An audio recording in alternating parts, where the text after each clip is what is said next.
Welcome to the On the Hook podcast.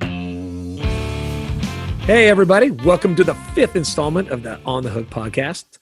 I want to thank those that have subscribed, downloaded, and listened to our pod. I have had an absolute blast doing these, and today is no exception.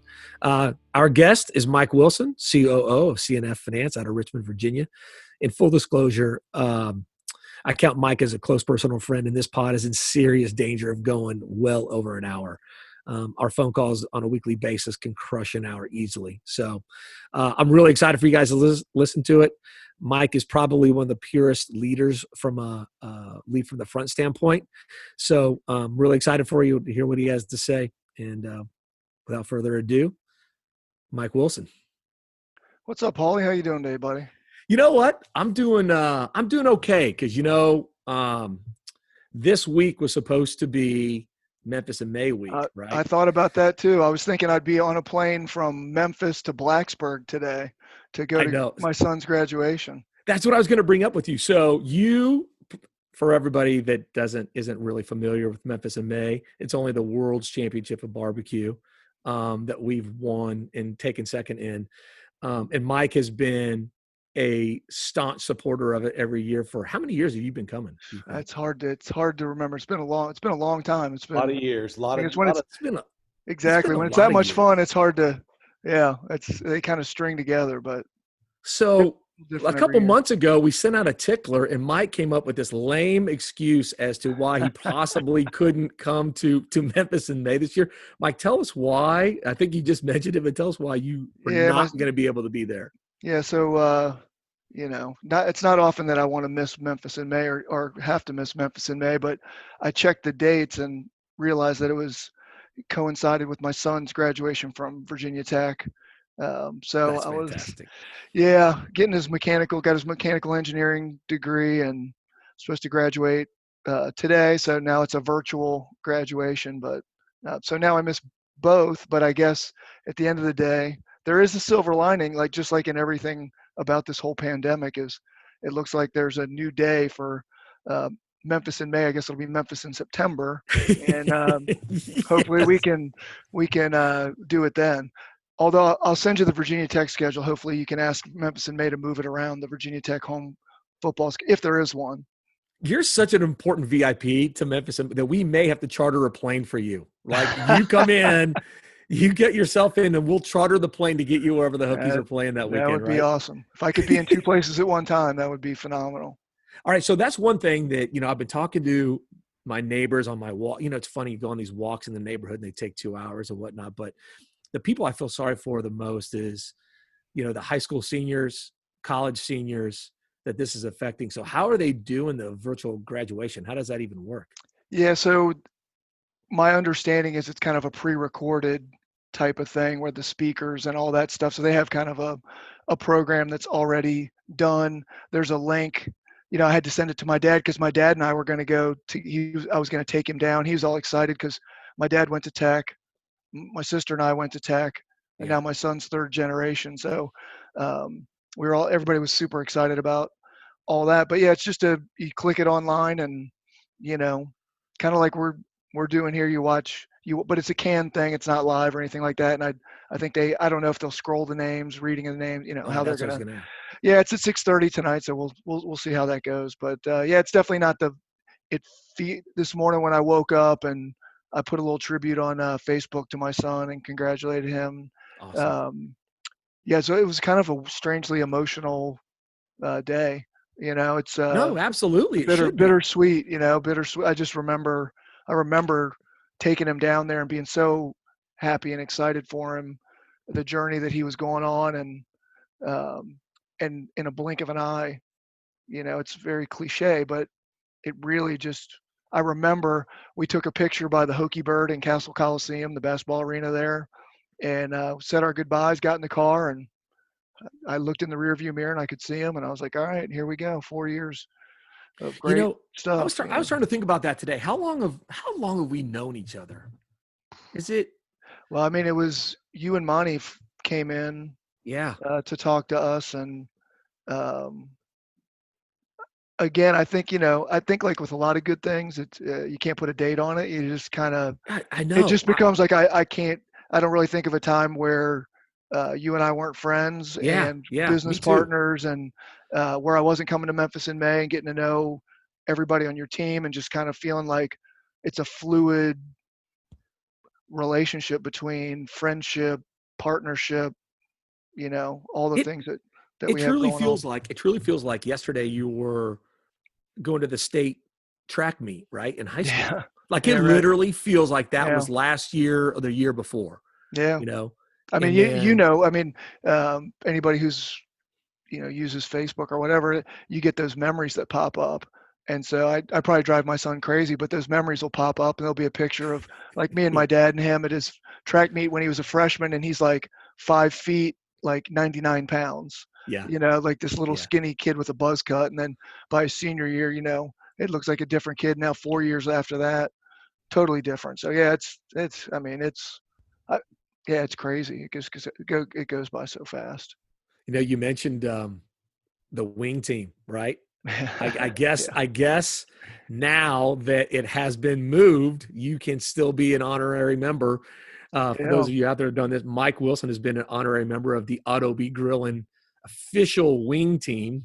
Yeah. Uh, for those of us, Mike, that have to work during Charter that time, member, right? you're a Charter charter member. member. Yeah. I mean, So I'm normally working, giving tours, yeah. speeches, training our clients on different things. So I've never got to see or witness or be a part of it, the fun part of Memphis in May. So what goes into being part of the wing team? Can you tell me? Because I Uh, have no idea. the Like I never get to have any fun that week. well, the wing team it's a joy first of all, it's just a pleasure to be invited to be part of something like that. We weren't really sure when we first went down there what it was going to be like, but we knew it involved beer and we knew it involved barbecue and we knew it involved wings and a good crew of people, and that's good enough for us. So, that's Dusty and I were like, let's give it a shot, and it was all those things, from getting our nicknames made up and written on the red Solo cups to the special drink that you have to drink while you're working on the wings, to working with all the guys back there and Adrian kind of walking us through how you do each thing and getting the wings after the wings are done, us sitting there and picking out all the ones the best pairs, and then the preparation. I didn't know, so I just ate wings. I didn't know that there was so much that went into it. And then, of course, there's the chicken wing song that the whole team sings while they're walking the wings down to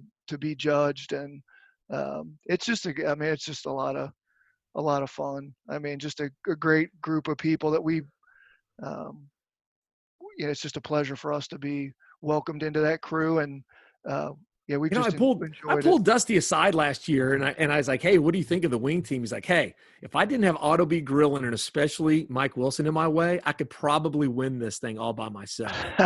He's like, I come into town with Willie. The only thing he's good for is stomping all your United members at cornhole. And he's a good partner for cornhole. But other than that, I could do this on my own. That's brave words from old Well, Dusty Crone. no surprise. You got that's you want your leader to be you know to believe that they can do it all. So David, we are we gonna take our repossessor of the year cornhole boards down to Memphis in May? Or are we afraid those might get stolen? Well, I think we have to refinish our boards every year when we take them down there because of the rain and the mud and right. and the extra beer that might or might not be spilled on the tops of those boards. So I think we're probably going to leave those boards back at the corporate office. Yeah, Hey, those are some pretty sweet boards, aren't they? they are so sweet. So David, he owns a company called Board and Brush there in Memphis too. It's where women get together and drink wine, get drunk, and they make boards. They paint boards and stuff and Oh do wow. really cool art, right? Yeah. And he showed me a picture of makes during. that very difficult, by the way. Yeah, right. No one can come make You have to it. have an outdoor area for them to do it in, I guess. So he came up with the concept, I think, looking at your sweet boards, they're doing cornhole boards now at Board and Oh, Brush. that's Yeah, awesome. we're basically an Etsy store right now. My wife lives there. She's painting everything, and I've been getting off in the evenings and going up there, and I think I've made 24 sets of cornhole boards in the last 3 weeks. So Wow. it's it's pretty wild. It's it's been a big change for us. She's used to having people in the studio making things themselves, and now she's in there actually doing it. Having to do the work. Well, yeah, I mean, I think, just as this has gone on, everybody in every business has kind of had to make some sort of pivot. I know you guys have done some new and unique things, one of which we're doing right now, but also truly on the business side. But it's neat to see that. But yeah, Paul, we love to play cornhole. We have we have a couple sets of cornhole boards at our office, and we have tournaments and all that stuff within the office. Really enjoy it. And Dusty found a guy who does boards near us, and so Dusty has his Harley boards. I have my Virginia Tech boards. Sean has his Old Dominion University boards and all that. So there's they're nice too. Definitely definitely a market for it. And then when we were doing the promo on the sales side, we were doing that type of stuff for dealers. And you guys obviously have been a great partner, and not only just, we have a great relationship, but the numbers bore that out as well. So we wanted to do something. You guys do a lot of special things for us, obviously, every year, and we appreciate that. And, Dusty and I were talking about it, and we're like, this would be the perfect gift for these guys. So we're glad that you can enjoy it. We couldn't send you a ping pong table, so we thought we'd send you cornhole boards. Well, they were so well received, and the way that Kevin introduced them in the all employee meeting was really cool. That's cool. Yeah, we loved seeing the picture of everybody together, and it's exciting. I mean, it helps humanize it for everybody. They get to see, because we get excited about stuff and have fun, and it's great for them to see the other end of that. So I appreciate Kevin's always good for a great build-up of either a story, a joke, or an award, or whatever it might be. So he's always fun to be involved in that. So kind of getting into your childhood and stuff, barbecue, was it big outside the DC area? Because you were from just outside DC, right? Tell us a little bit about what city you were in. Yeah. So I grew up in Vienna, Virginia. So just 15 minutes west of DC, straight out 66. And growing up there, it was a small town at the time, mostly what I call, kind of a blue collar, white collar town. My parents were teachers. I think they bought their first house for, $17,000 or something. And then that was a one-story house, probably less than 1,000 square feet. And 3 years later, when my sister was born, we moved around the corner to a two-story house. I think they paid maybe $27,000 for the house. One builder built the whole town. Really? Yeah. He built the whole town. You could see the different models, but it was a very modest, it was very middle class type neighborhood. Like I said, people that worked at the Pentagon, government workers, teachers, lots of stuff like that. So very. Did it feel like a suburb? Did it feel like a suburb of DC? Did it feel like that, or did DC feel like it was far away? No, DC didn't seem far away at all. And I think part of that is when you grow up in a town that has, or outside of a city that has the sports, you just grow up feeling. So, Washington for so many years was a redskin town, especially when I was growing up, grow in the 80s and all that. They were really good. My high school colors were burgundy and gold. I played high school football with Bobby Beathard's three sons. Okay. I got to ask you this. I am, as you know, a fanatic for the Kansas City Chiefs. Yeah. And I have what my wife has dubbed sports Tourette syndrome. And if I was friends with the Beathards, I don't think we would be friends long, because I would be constantly asking, what was your dad thinking? Like, tell me why did he choose this player over this? Like, and I think I would have ruined the friendship because of my sports Tourette's in the Yeah, I think Kansas it was City a Chiefs. different time back then, because again, a lot of the Redskin players lived in our town, and they weren't, Really? which means they weren't very well. Yeah, yeah, I have some. Yeah, I have lots of great stories. So, Oh, you uh, got to give one because one yeah, of my questions for you on this was, as a kid, are you repping Art Monk?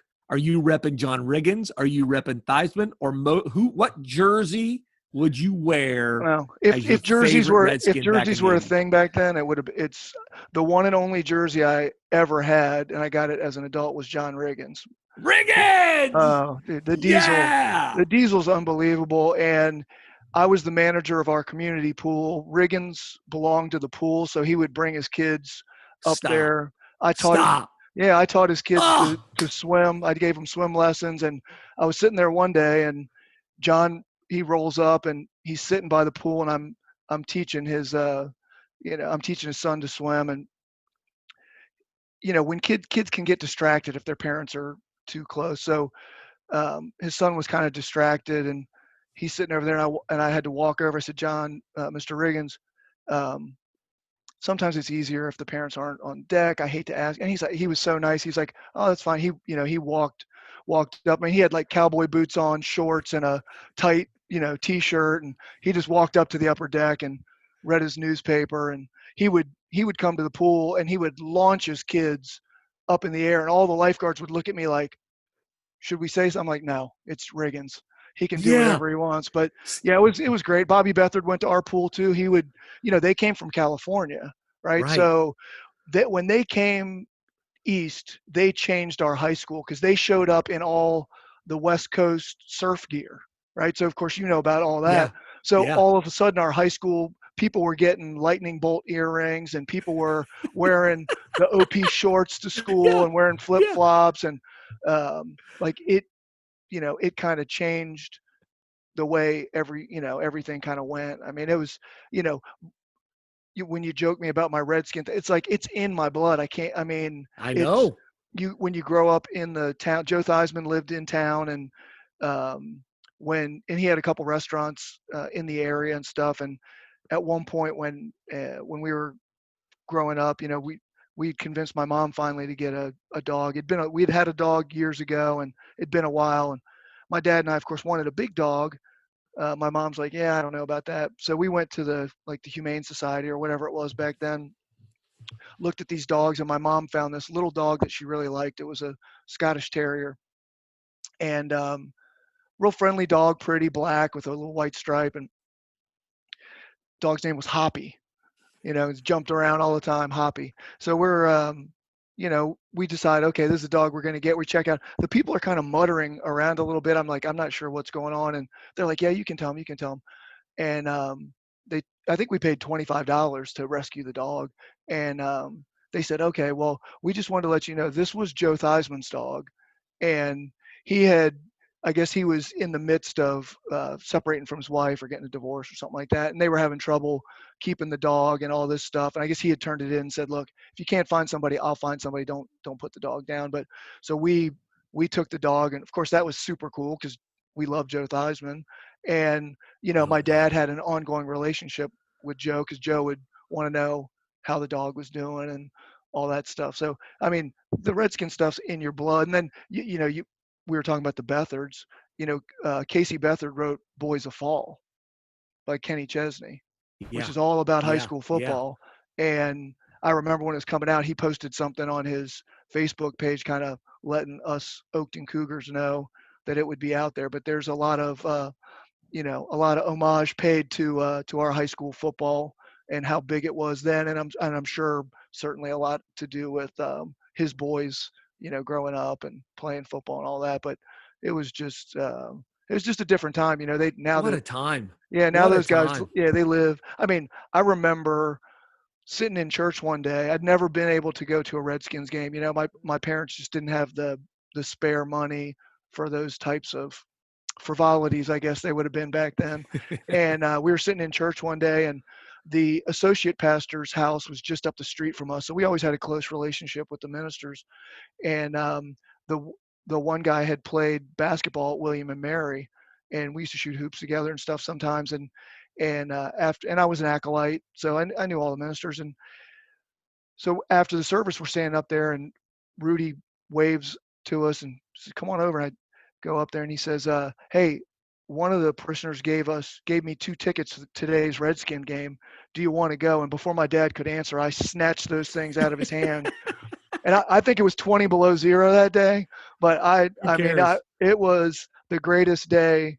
It was just the greatest day ever. And then as I got older, when I was in college and stuff, we used to go. I mean, we would take the subway because the subway stopped in our town. It was the last stop on the Orange Line. So we would jump on the subway, go down to the Redskin games, and man, I was there for many a playoff game when the stands were just rocking. So yeah, I mean, So the Redskins are do in my you blood. miss RFK? Did you like? Oh, yeah. No, Yeah. I miss that. I mean, and I think that we're seeing that there's going to be now even more so, but I think even before this pandemic, we were seeing that people were going to kind of go back to a smaller stadium, a more intimate, because I think, like FedEx Field was just too big and too corporate and Mhm. didn't have the same feeling, and it's far away. Um, and kind of lost its mojo. So yeah, I mean, obviously when you grow up with a certain thing, and most people have seen those when the Redskins were winning Super Bowls, they've seen literally the stands Yeah. going up and Yeah. down, Yeah. and it was just Absolutely. it was such a blast. I mean, yeah, it was such a great time. So I was blessed certainly to grow up, in a time like that. So, and with those folks so close by. So growing up there, what? Okay, you mentioned earlier your dad went to Virginia Tech, your sister went to Virginia Tech. Yeah. Were you a Georgetown fan at all back Oh, in those no. days? No, no, no, no, no, no, no. No. So my uncle was an All-American football player at University of Maryland. He also played baseball, he was drafted by the Cowboys, all that good stuff. But if you're a Maryland fan, you are not a Georgetown fan. Um, so I grew Really? up, oh, no, they hate each other. For years, they wouldn't even play each other. Um, they hated each other so much. So I grew up a Maryland fan, and because I was a Maryland fan, I became an ACC basketball fan. Yeah. That's really where my passion for the ACC came in. While I respected the Big East, I didn't love it. I loved the ACC. I love watching all those sports, and so no, I was definitely not a Georgetown fan. Definitely a Maryland fan was my first, and then my neighbor across the street, who was about 4 years older than me, he he played football and baseball at Duke. So my first experience with college sports was going to Duke. So Yeah. we'd go down and visit Duke, and it's a beautiful campus. Um, and I remember just being there, and we're going around, and I went to the football games, and I was just like, oh, this is so awesome, and going to standing there looking at the chapel there, and I said to my neighbor's, his father, who they were Catholic. I said, "Oh, this must be the Catholic cathedral," and he said, "Oh, no, no, Duke is a Methodist university. The Catholic area is just over here." And I was like, "I'm Methodist," so I was like, "This is my place. This Yeah. is awesome." And Yeah. I don't know if you've ever been to the campus, but it's just absolutely, it's gorgeous. And so, I ended up going to football games there for 4 years. I went to basketball camp there my freshman year, and that was the year that Duke had just lost to Kentucky when Goose Given scored 41 in the finals. And all those guys were there: Banks, Spinarkle, Unreal. Denard, Bender. It was, Unreal. yeah. So they were like our camp counselors, and I got to play on Cameron Indoor. Got to play on the floor there, stayed in the dorms there. So Duke was my dream place really to go. So I grew up, I was a Maryland fan, and then after that, I started, to love Duke. I mean, growing up as a kid, like Virginia Tech's not on TV. You didn't see Was Virginia this, Tech football, didn't see but they Virginia had Tech so many basketball. great alumni back then, though, too, though. Like, It, there's some great football players came out of Tech. How are they not on well, it just TV? Like, wasn't a bit, back then the TV was more, I mean, Yeah. I remember seeing like Nebraska, Oklahoma, All and the time. it Felt was like they like, played every weekend, yeah, right? we're so spoiled now because we can watch football from the noon until 1 in the morning if we watch the Pac-12 games. It wasn't like that back then. You just you had a game or two that were on, and you got to watch those. You didn't have like an ACC network. Now, I will say, for basketball, you had the old Raycon network, and because of that, if you lived in the South, you kind of and you were in the market of the ACC. So I just grew up. My mom was a huge ACC fan, and my dad, huge ACC fan. So I just kind of grew up with, um, with all that. But no, Georgetown was always the. No, I didn't. I was not a Georgetown fan, but always I Okay. respect them, but not a fan. I love that area of DC. I just love the Oh yeah, it's Georgetown beautiful. area. Yeah. And those teams I were spent a hard lot of not to. time. Yeah, I spent a lot of time in Georgetown, but not for any of the right reasons. So you didn't get sucked into the Patrick Ewing teams, No, the David Wingate teams, and no. like, I mean, I watched all those, but I was rooting for the teams like I'm sure you're watching The Last Dance. I was rooting for Carolina to win. They're an ACC team. I yeah, wanted yeah. Carolina. I wanted Maryland. I wanted the ACC teams to win. So now I was again not a big fan of Georgetown. And but they were on. We had like back then you had three main channels, and then you had like a local one, and then kind of your UHF channels, and they were on like our channel 5, so I could watch some Big East games and all that stuff. So I enjoyed, I love basketball, so I'd watch it. Um, but yeah, you can't. It's one of those things you can't. You can't root for Maryland and be a Georgia. They're mutually exclusive. So was UVA always a cuss word in your house too, No, or actually, so my dad has his master's degree from UVA. He was a teacher, industrial arts teacher, and he wanted to get into the administration side. So he had some of my, I guess it was my grandma's cousins that lived in Charlottesville, and it was back then you couldn't just do like your online thing. You had to go somewhere and do it. And so in the summers he would go down to UVA, and he got his master's from there. And I went there a lot. I mean, my dad grew up on the Eastern Shore of Virginia, which is kind of remote, country area of the state, little peninsula, up just north of Virginia Beach. And I had friends over there, and one of them ended up playing football at UVA. So I would go down to see him play. And when I did, he would get me tickets to sit with the athletes. So I'd be sitting there with Ralph Sampson or Othell Wilson or oh, all. Yeah, so it was a great time. I mean, Terry Gates, who was on those teams, he works for our mortgage company. So I love talking to Terry about those. That was a great team. Lamp, Raker, Gates, Ralph Sampson, all those guys. I mean, they were super fun to watch. And no, I mean, other than people ask me, they're like, why don't, is there a reason why you didn't like UVA? And I'm like, yeah, because again, if you're a Maryland fan, at the time, Maryland and UVA, that was the rivalry.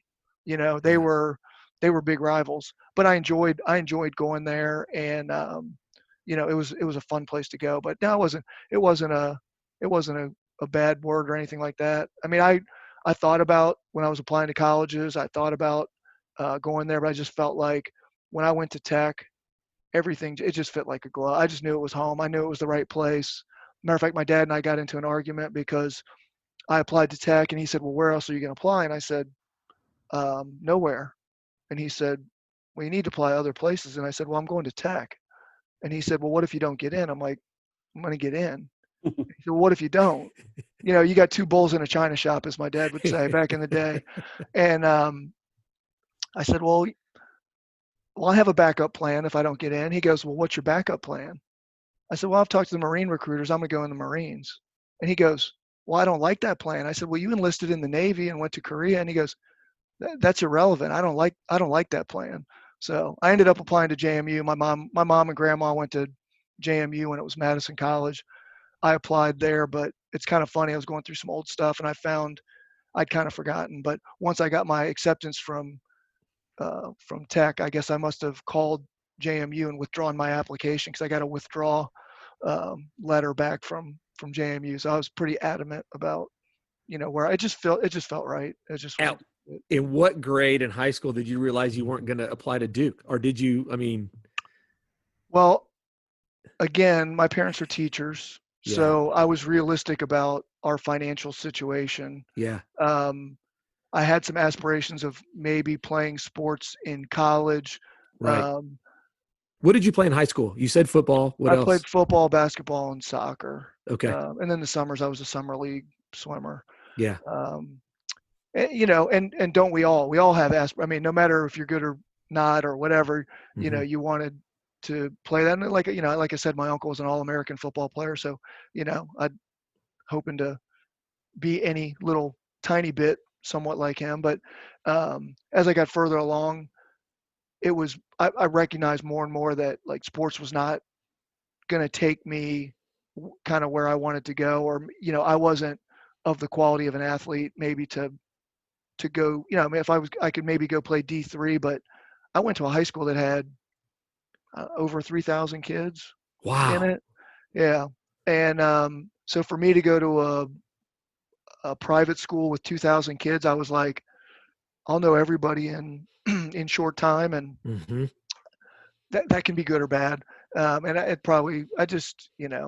just was like, but I did, um, again, digging through the stuff. My mom saved everything. I mean, God bless her, man. She had all my clippings and saved everything. And um, I guess she made copies of everything too. And there was a letter in there. I wrote a letter to the soccer coach at Duke, basically professing my love for Duke and saying how bad I wanted to play. I'm pretty sure I didn't get any response whatsoever, but you Hey, you know, made the effort though. yeah, but there was no chance. I mean, my dad's thing to me always was, son, you can go to college anywhere you want as long as it's in Virginia and as long as it's public. The rest is on you. So the minute you step foot on the tech campus, did you know you made the right decision? I mean, Oh from man. from day one, your first football game. Can you still remember your first like game as a college student? I know you probably went to one before, but No, I actually had never been to a game. Again, I told you, really, yeah. While my family was very passionate sports fans, and my dad coached a lot of the teams or assisted on a lot of the teams I was on. I never went to a baseball game, football game with my parents. I did get to go to the old Capitol Classic, where all really, the great All Americans would play at yeah. the Cap Center, and I mean, Sam Bowie played in the one I saw, and James Worthy, and some of those. And I remember going to a Wizards game. So I went to the one pro football game because we got the tickets from the minister. We went to two basketball games, and then that was and then we got to go to the Duke football games. But I'd never been to a sporting event at Tech, so yeah, it was exciting. I mean, it's fun. It's free tickets, it's free, I guess, free included in my parents' check that they wrote for tuition. But Right. um, yeah, it was just great. I just I love sports. I love the college atmosphere, and that was when Bruce Smith was playing. So Yeah. we um, we were independent at that time, but we played a lot of we played. I remember playing Miami when Bruce Smith knocked Jim Kelly out of the game, and there's a lot of good times. And then in basketball, we had on the same year as Del Curry, so we had Del for all 4 years, and all the guys that started were freshmen the same year as I was. So we had probably the four best years consecutive that we ever had, while I was there. But yeah, so the ironic thing, kind of the tie, and maybe some of the reason why I fell in love with Tech is the architecture at Duke and Tech is both that, like, Duke is very Gothic. Tech has this what they call Hokie stone. hmm It's the same kind of gray stone, and the architecture is very similar. Although Tech is a much bigger campus, although all centered around kind of this drill field that's in the middle of campus, so not that spread out. But ironically, as I looked back on it, I was like, oh, maybe this kind of played a part. It's kind of like my Duke away from Duke. But Yeah. no, Yeah. I was so happy there. I had a lot of friends that went there. I knew people that were older than me. And the truth is, when I visited the campus before and just walked around, people were just. I was walking across across the drill field, and people were saying, "Hi, how you doing?" Hi. And I'm looking at them like, "Do I know you?" Like, they were just friendly, and it That's was casual, and I felt like I fit in there. UVA was. I felt like at the time, and maybe this is just me being a little insecure of my place in the world at the time, but I felt like there was the people there. They dressed a lot nicer than I dressed, and they had a lot more money than I had, and all that stuff. It was just a good fit. I have lots of friends at UVA, and I visited there a lot and stuff like that. But I mean, it was definitely the right fit for me. and what was your major there? So I was a finance major. I started off, it was you were just general business, and then after I think it was your sophomore year, you declared a major. I really thought my plan was to go accounting, and the only reason that was because I took accounting in high school, but I really didn't know. Again, I had good educational background because of my parents and Hmm. all that, but they couldn't really give me guidance on the business side, what was going. That's just not their wheelhouse. So I just kind of went in and felt my way around, and I ended up in finances. I was good at the numbers. I liked all that stuff, and I think that probably stems back to my days growing up in town because I cut a ton of grass. I Hmm. refereed a ton of soccer games. Hmm. I worked at the front desk of the YWCA. Anything I could do to make a buck, Hmm. because what happened with me was they used to have these old Series double E bonds that people would give you. They'd buy them for $12 and they would grow to 25, or you'd pay, it kind of, it was the old war bonds. And I had all these war bonds, and my parents let me cash them in and start a savings account. So I would go up, I'd ride my bike up, take my passbook savings account. They would put it in the little machine, and it would go across, and it would update, hand it back. And I'd be like, all right, so I give you money, and then every 3 months you give me more money. I'm like, this is awesome. I like this. Yeah. And think Yeah. about it, in the late 70s, interest rates were through the roof. Hmm. So, you're getting 15, 16, I think it went up to 18% at one time.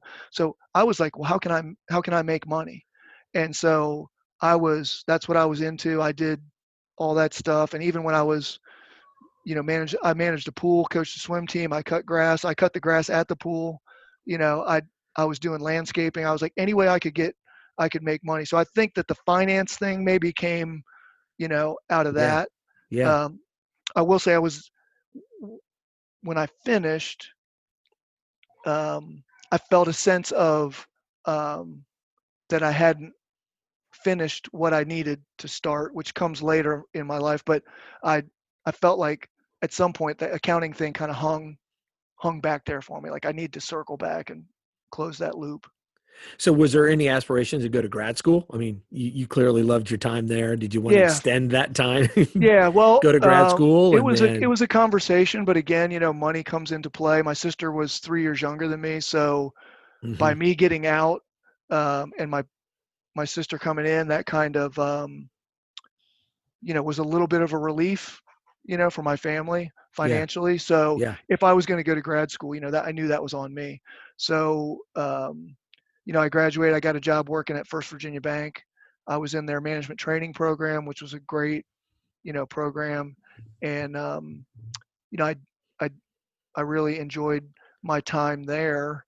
Um, it was good.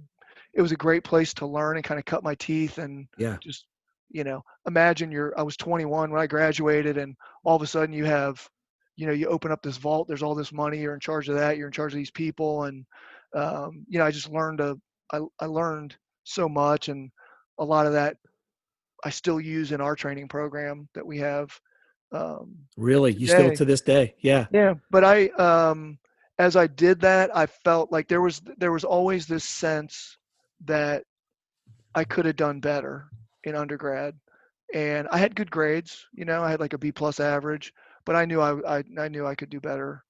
I had a lot of fun in college. I joined a fraternity my sophomore year and played all the intramural sports, and had a good time. And um, so I had this sense that I had unfinished business. So I started looking into grad school, and I took the GMATs, studied for that, had to drive down to DC to take some class down there all the time. Um, and then more and more I was convinced this is the route I needed to go.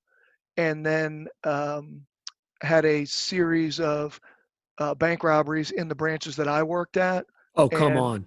yeah, so because I was a pretty big guy at the time, they put me in a couple of rough branches when I got my branches, and Yeah. yeah, and mostly in the branches that I worked in, typically there was it was all women and me, and so the first one we only got like 30 minutes for lunch, but I would there was a dark drug behind us. I would walk over there, grab a newspaper like the Wall Street Journal, I think, and grab a drink, and I'd come back, sit in the back, eat my sandwich that I brought, and all that.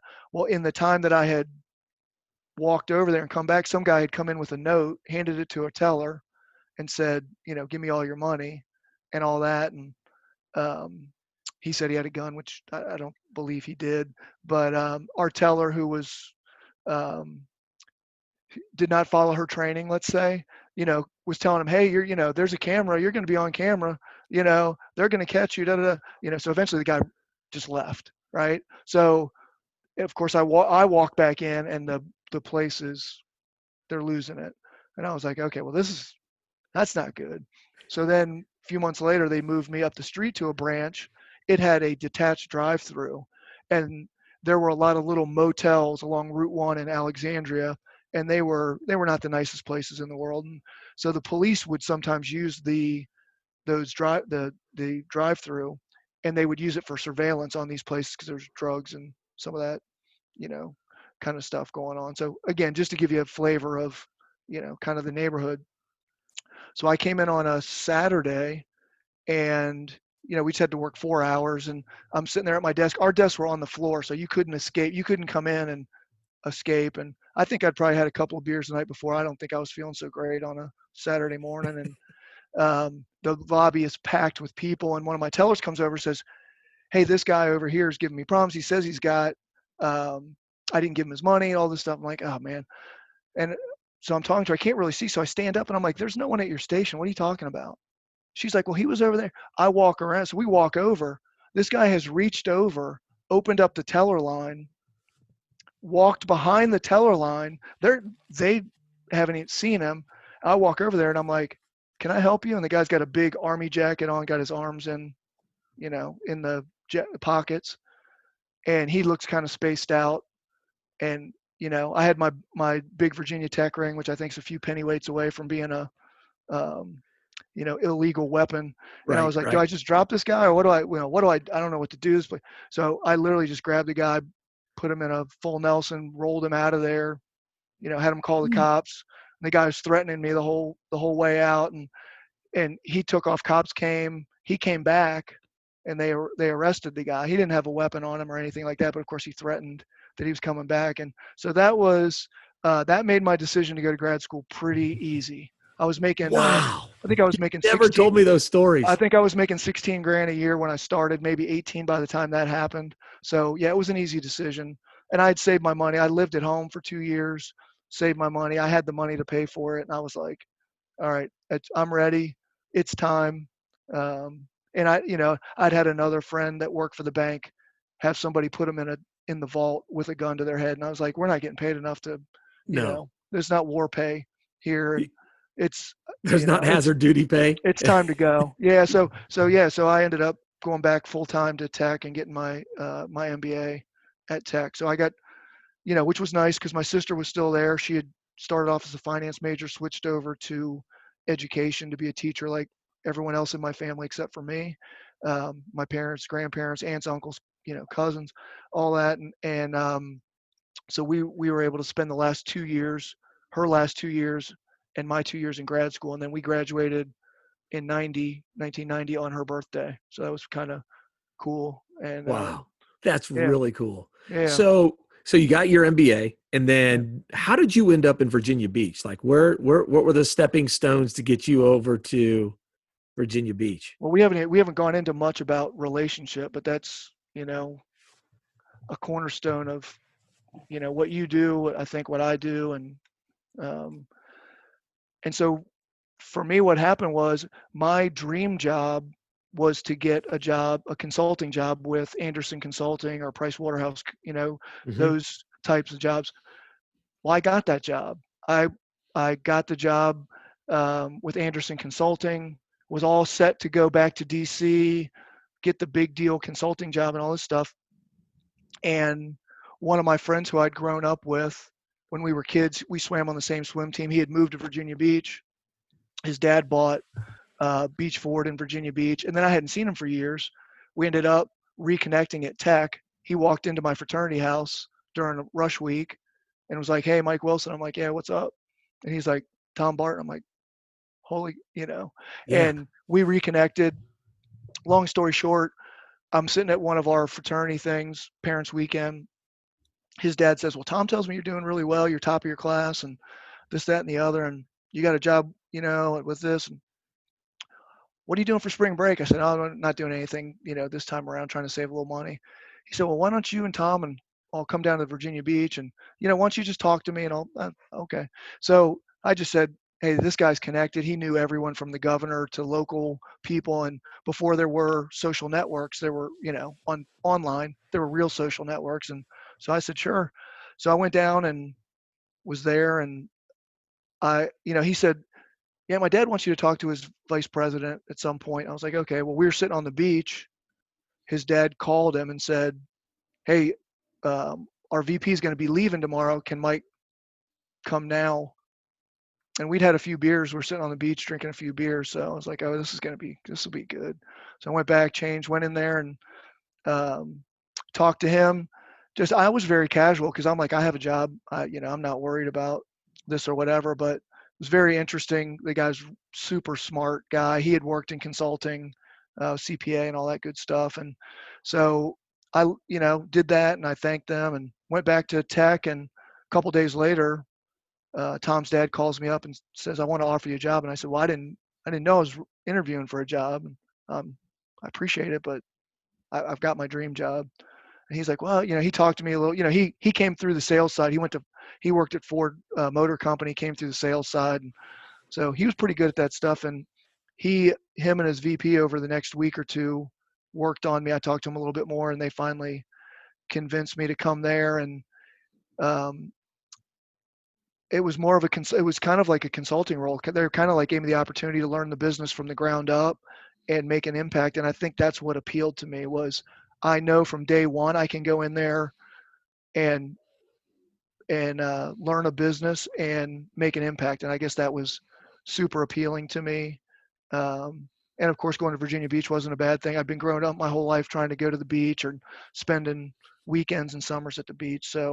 Um, so yeah, that's how I ended up going there right after grad school. And I spent 13 years um, in the car business. We went from not even being the biggest Ford dealer in Virginia Beach to being a top 10 Ford dealer in the country. And we bought a Ford Lincoln Mercury store, so I was part of that. And um, it was an exciting time. I mean, I got to see company grow and learn a Yeah. lot. And I got to work with, you know, everyone from some of the guys who like hadn't graduated from high school to people with a master's degree in computer science and accounting and things like that. So it was very diverse workforce. I think that's kind of a blessing. And I've always been pretty comfortable moving between whatever group. I can usually fit in pretty well wherever. So that's how I got there. I was going to ask you, and this leads into another topic I have with you.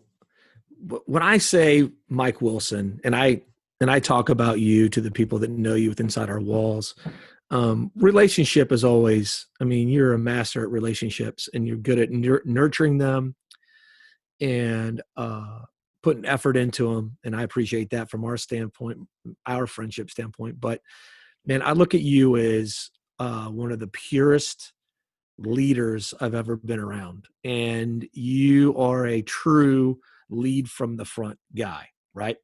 Um, and you expose yourself when we're talking about every area of your company. You There's not much you don't know what's going on in every corner of the building. Um, Where did you get your leadership style? Were you a leader in high school? Were you a leader in your fraternity? Who were you, and who were some of your mentors along the way? Was the gentleman that gave you a job at Beach Ford one of your mentors? Where did Yeah, you he get he this? was, but I mean, the truth is, it's kind of like that old book, everything I need to know I learned in kindergarten. I Yeah, mean, yeah, truly. um, I was blessed with two great role models in my parents. Yeah, Um, Now, my dad and I didn't always see eye to eye, and I think a lot of that had to do because age. we're very similar, Yeah, strong personalities. Um, of course, I always thought I was right, and he thought he was right. But um, you know, my dad was always involved in everything that my sister and I did. Um, he played baseball for a year in college. He went to Salisbury State Teachers College right out of the Navy for a year. Played baseball and ran track there, and then went to Tech and played a little bit of baseball there. But he was a baseball guy.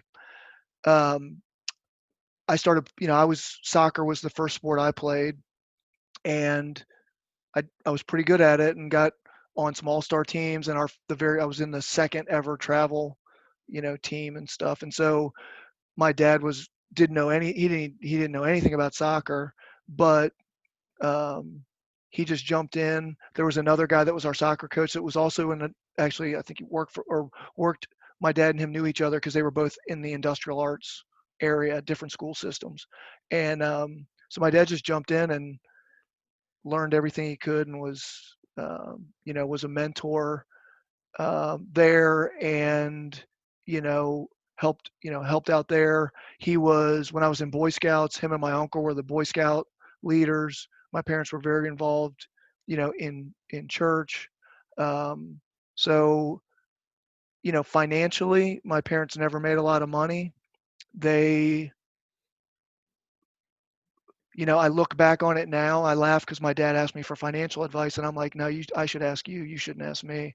You know, mhm. you I look at what you guys did with how little. I mean, my parents started off making less than $10,000 a year teaching, um, and I look at their life, the way they've put things together, and um, you know the financial principles that I learned in my life are from my mom and my dad. Now, my dad will credit my mom completely on that because she kind of took care of the checkbook and all that stuff. But you know, if you've ever read the book The Millionaire Next Door, which is one of the books, I have several books that I give to um, people that when they start, that's one of them.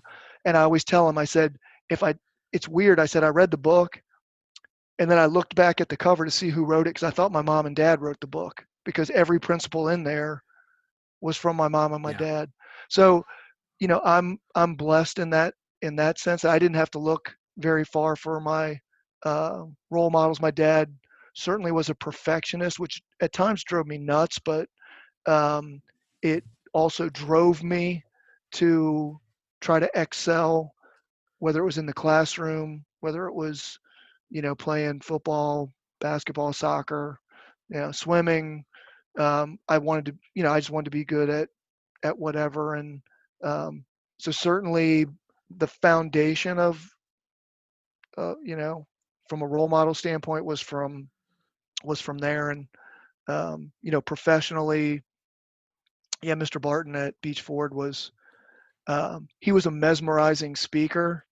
Um, you know, could sell an Eskimo ice cubes and yeah, but he was sincere and he was the best relationship person I had ever seen. And I guess in that sense, I always thought I was pretty good at it and stuff. It's like you can't fake that stuff. You are or you aren't. You can work on trying to get better at it, but you either are or you aren't. But no, he had a big influence on me for sure. And then at the time the VP at Beach Ford as well. I learned a lot from him. He was uh, incredibly intelligent, CPA, um, and um, part of that's what's inspired me to go back. I went back to school again. I went to Old Dominion at night because I still had unfinished business, which was that accounting degree. And I went back and got my accounting degree at Old Dominion because I was doing a lot of accounting work and a lot of analysis, and I felt like I could, I had proved myself, but I just didn't feel like I had that sheepskin on the wall to, um, you know, to kind of do that. And I think too, again, my family, I'm just lucky. My grandma was a teacher who never drove, um, taught in the neighborhood, was always just she was the matriarch of our family and just a great person and role model. My grandparents on my dad's side, not educated. My grandfather was a carpenter on the railroad, but just hardworking people. I think I just didn't know any better. I think, sometimes you're lucky. You're sometimes it's better to be lucky than good. I was lucky. I fell into a great situation. I mean, I always tell people if you can have role models like that and they love you and they help you to be educated, then what more can you ask for, really?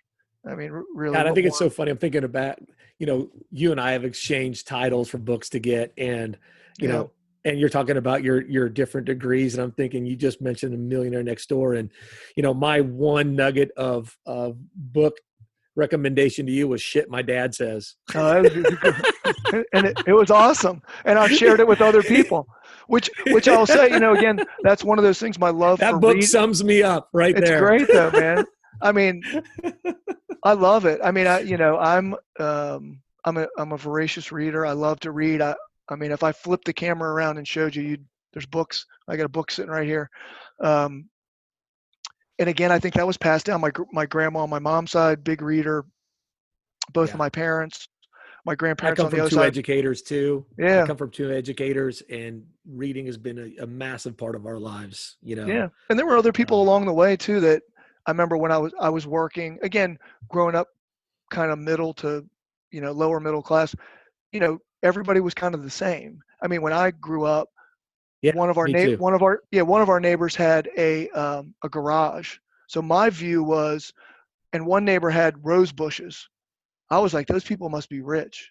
Like, those people have rose bushes. Yeah. Those people over there have a garage. We don't. We have a little driveway, concrete. As I talk to a lot of successful people like yourself, and I'm doing these podcasts and interviewing people, don't you think those little jobs you mentioned earlier, mowing lawns, right? Working at a pool, you're in some way or some fashion, you're in customer service, right? Yeah, whether it's absolutely. the old lady bitching at you that you didn't edge right that day, or you missed some spots, right? Hustling and making sure you did the job because, week to week, you needed the money, but still you had an obligation to them. And then managing a pool and running a swim team, dealing with parents, dealing with people. Yeah. My dad was so we have like this crazy parallel life. Yeah, I grew up as a summer swimmer and diver. My dad was a high school history teacher at the time, and he was the manager of the pool in the summer, right? So a lot of this life that you've led, I've led the exact same one, right? Yeah. But I just think that I worked at In a Tub Tacos was my first job, right? Flipping tacos, and I did it with a bunch of friends, and starting there, and then all the little jobs I've had since I've taken something from all of them, right?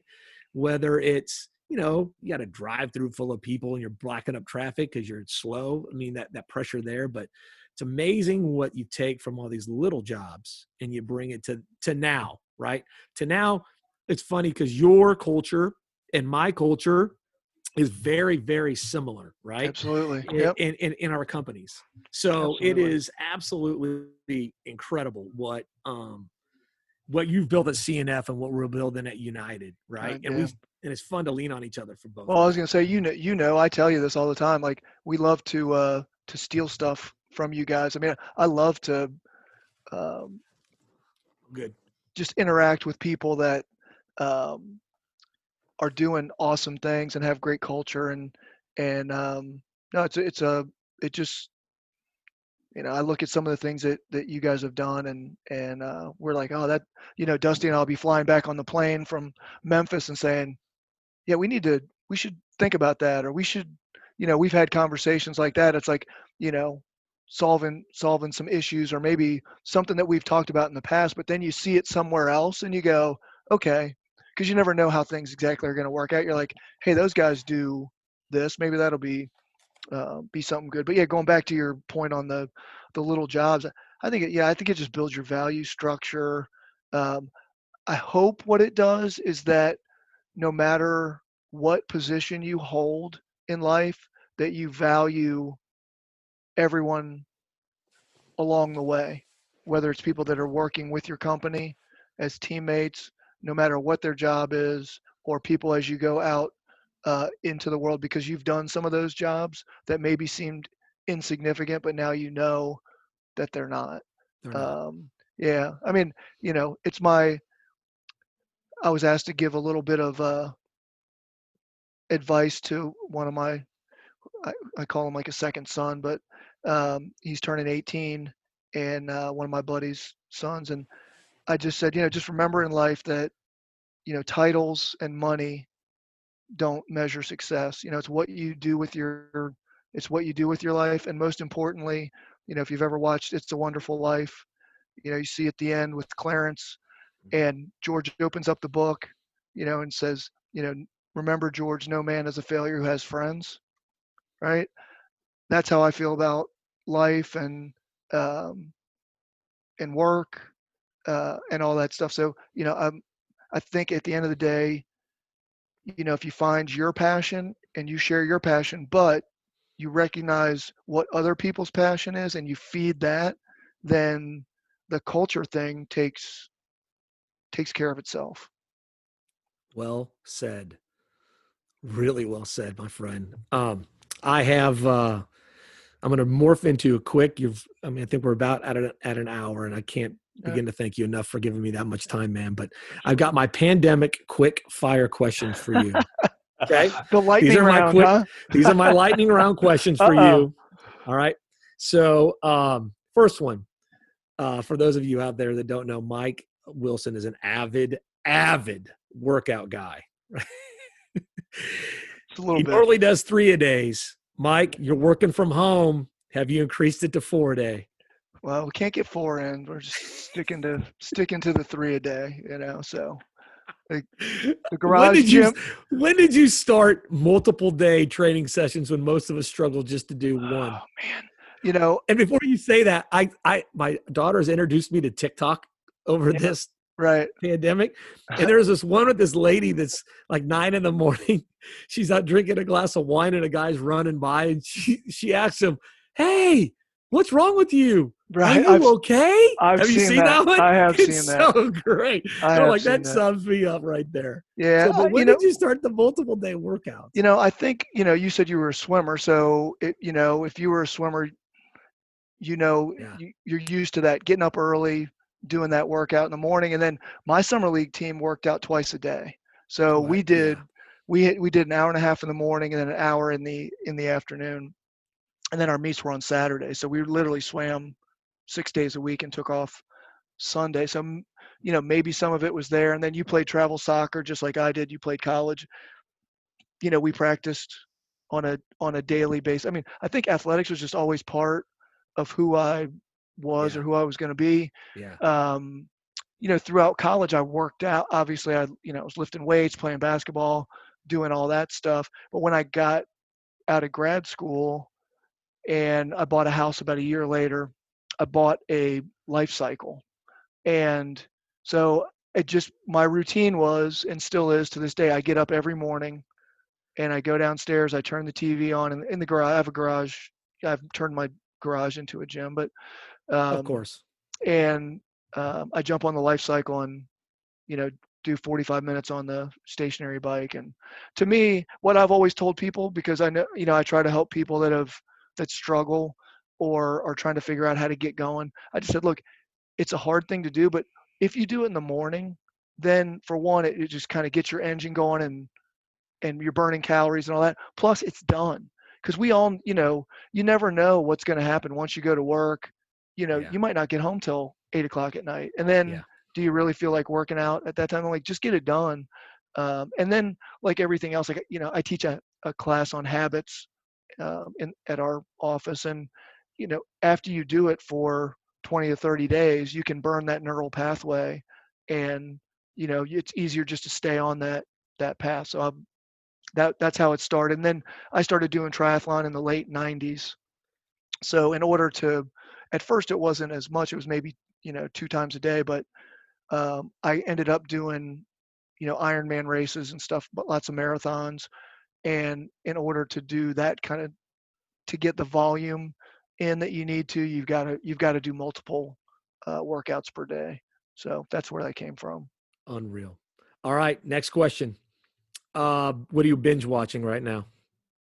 Well, so I watched Sunderland Till I Die. Oh, so good. I knew you'd love that. So good. Yeah, I love that. I mean, I watched the second season to the Formula One show that Yes. that you would recommend it to me, which is funny because, I being in the car business forever, even when I was at the dealership, everybody there was into NASCAR, and I wasn't. I've been to one NASCAR race or whatever, but I always made a point to make sure I knew who everybody's driver was. So if they Yeah. won, I could, talk to them, but never been into it.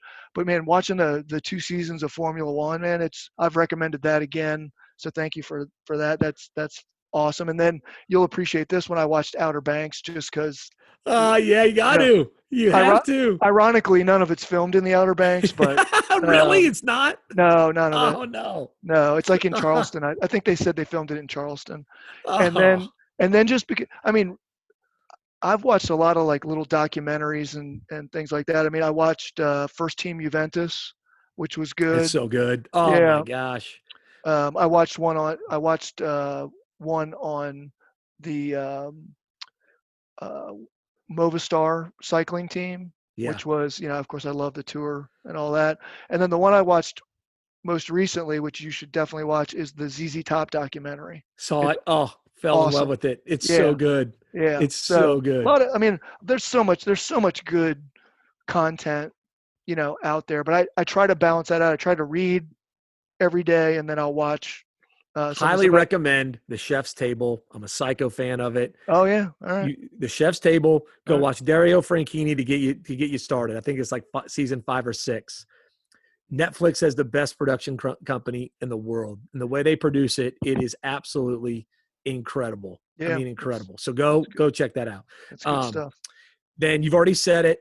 The Last Dance. I've been in heaven. I grew up a LA Lakers fan. When the Kansas City Kings left Kansas Me City, too. I I was was a still Lakers young. fan too. Huge Lakers fan. Dad was a Boston Celtics fan, so we'd go back and forth. But when Michael entered the league, it wasn't so much I was a Bulls fan as I was a Michael fan. His competitive Right. spirit. I had posters all over my walls. So you said you're watching The Last Dance. You answered that question, and it's been Yeah, absolutely. phenomenal. And just again to get those parallel universes going. Of course, I mean, I remember watching Bird and Magic play in the NCAA championship. I was always a Magic guy because I loved the aspect of the passing and all the things that he did. So I became a Lakers fan through him. I always respected the Celtics. I mean, I was a post guy, so I definitely patterned a lot of my moves after McHale. I thought he was one of the greatest, most underrated postmen ever. All right, but anyway, I was a Lakers fan, respected the Celtics. Thought McHale was unbelievable. Of course, Bird was phenomenal, and again, going back to my Maryland days. I mean, you talk about Jordan. Let's not forget about Lenny Bias. Oh, He yeah. was he was. Yeah. I would have. Tragic. You can't project where No. that's going to be, but I remember where I was. I was managing the pool that summer, and I was, the guys were joking me because they're like, "Well, you're going to have to root for the Celtics now." I said, "You know what? If Bias gets drafted by the Celtics, I'll root for the Lake. I mean, I'll root for the Celtics."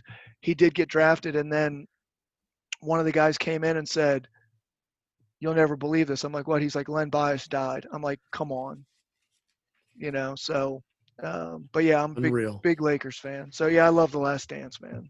All right. Next question. Have you made any great food, or have you got any great takeout since you've been cooped up at home? So food wise, haven't really done much takeout. More just kind of doing my own thing, Cool. making all the stuff at home, just trying to eat super healthy. And I mean, I have tried some different stuff, but nothing. Yeah, haven't really done the go out thing. I think it's just Okay. easier just to Yeah. kind of Yeah. hang and do my daily. I have different things I like, but yeah, try some different stuff.